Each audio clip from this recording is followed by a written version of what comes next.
Ale Herc, it's time to debate the best attacking duos presently in Major League Soccer. You guys were on the same team once. Did you ever feature together as a tandem? I don't think so. Well, we did feature once, and that was back in 2002, where I was coming back from injury, and the LA Galaxy were traveling away to New York, and I needed to get some minutes in preparation for the next week. So I was loaned out to play with the San Diego Gauchos, and we played together. I remember that very clearly and fondly because I actually scored in the game. Hey! I think you scored the only goal in the game winner, actually. I do remember that, the San Diego Gauchos. Seb, here's something you need to know. Herculez was the superstar of that San Diego Gauchos team. And so when they're introducing the players, they actually introduce Herculez as Herculez, Superman, Gomez. That's right. Gotta sell, baby. You gotta sell. I guess so. I was like, who is this guy? Are you kidding me? Yep. And here we are now. Between the two of you, who did the dirty work? Come on. Are you kidding me? Dirty work? This is USL. I think we all had to do the dirty work. Just wanted to get some minutes. I needed to get some minutes. That's all. Exactly. All right, let's move to present-day MLS then. I think there's maybe 3, maybe 4 possible duos that we could really focus in on before we get into the why and all the screaming and yelling. Let's just hear everybody's pick for the best present-day duo in Major League Soccer. Herc, who you got? Wow. It's very difficult to go against this duo just based off of numbers, and it's Diego Rossi, Carlos Vela. You look at the simple math, and it's going to tell you they've been the most dynamic, the most effective. They've been easily the most pleasurable to watch on the field. There's no denying these two and what they can do on the field and the partnership that they have formed, the chemistry that they have brought to Major League Soccer. I don't know if there's a close second right now. Ale, you agree? I mean, when you're talking about current MLS, you could just say blank Carlos Vela and put anybody next to Carlos Vela, and it would feel like that is the partnership that you should go with. Now, I'm just saying in terms of natural partnership, in terms of a player underneath and a player in a higher position, then I'm thinking maybe Lodeiro and Raul Ruidiaz. Raul Ruidiaz being the front player, the guy who can run into the channels, that can run off of the shoulder of defenders, that can make the diagonal movements, and Lodeiro with the quality to play the ball through and provide the service that Ruidiaz would need. That is what I think of as a partnership, as a tandem, or maybe as a connection between a underneath player and a higher player and a higher position player, in this case, Raul Ruidiaz. Now, in terms of Carlos Vela, it's impossible to go against Carlos Vela simply because, well, the numbers are ridiculous and they're record-setting. And when you have that reality, then you cannot turn your back on that. I would only say is that if Carlos Vela wasn't on the field, Diego Rossi, I still would think would be an effective player. And if Diego Rossi wasn't on the field, I think that Carlos Vela would still be a more than effective player, clearly a dominant player in this league. I don't think that Raul Ruidiaz and Lodeiro would be as effective without the presence of the one or the other on the field. I think they depend very much on what the other does, more so than what Carlos Vela depends on Diego Rossi and vice versa.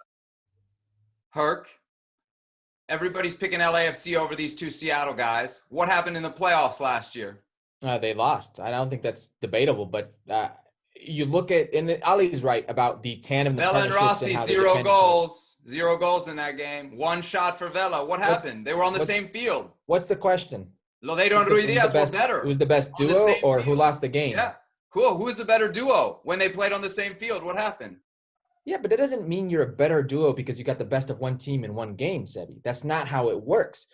I agree with Alejandro about how they're a very good duo and how they depend on each other more so than maybe Vela and Rossi depend on each other. But the question here isn't who won the game or who played better that game. If you look down what is the last 2 years for LAFC and that duo and the last 2 years for the Seattle Sounders and that duo, I think the numbers speak for themselves. And I agree with Ali. Maybe Vela doesn't rely on Rossi as much and Rossi doesn't rely on Vela as much. But it's undeniable the chemistry they have and how they look for each other and how these two players are so effective. Now, you can say Lodeiro and Ruidiaz, and I wouldn't bat an eye because that's an excellent shout, and the numbers are there as well, and the championships. But if you're looking at overall best duo in this league in the 2 years, the numbers are pretty cut and dry. Ale, do either of those two duos touch what Josef Martinez and Miguel Almirón were before it was broken up? No, I don't think so. I think Miguel Almirón, in this league anyways, for the short period of time that he was in Major League Soccer, he was a dominant player coming out of the midfield with the qualities to create on his own, by himself, to create separation with that change of speed and the fact that he seemed to get quicker with the ball in his feet. And so that would attract attention away from Josef Martinez. And so if you're paying attention to Miguel Almirón, then you're not paying attention to Josef, and then he kills you inside the 18-yard box. And that balance between Almirón and Martinez, and the fact that they both can create in tight areas on their own, but they can also hurt you over a distance in getting in behind. Almirón can play underneath, but he can also be the guy who can run in behind. He has qualities that made him a very special player in Major League Soccer, and a younger version of whatever Nicolas Lodeiro is right now. And so I'm merely saying that had Almirón stayed in Major League Soccer, and then if you had also Josef Martinez producing at the level that he has been producing, then the numbers would be ridiculous, and then we would be having a different conversation as compared to Carlos Vela and Diego Rossi. Almirón Josef or Vela Rossi? Herc, who you keeping? Almirón Josef.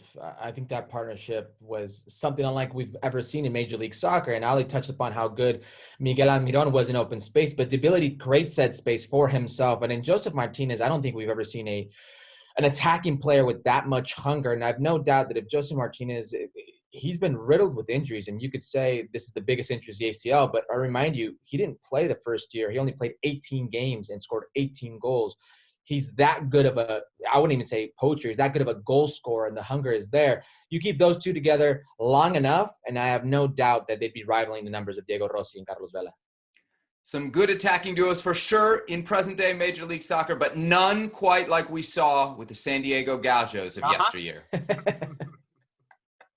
Well, thank you very much for watching ESPN on YouTube. For more sports highlights and analysis, be sure to download the ESPN app. And for live streaming, premium content, and let's not forget as well, ESPN FC 7 days a week. Subscribe to ESPN+.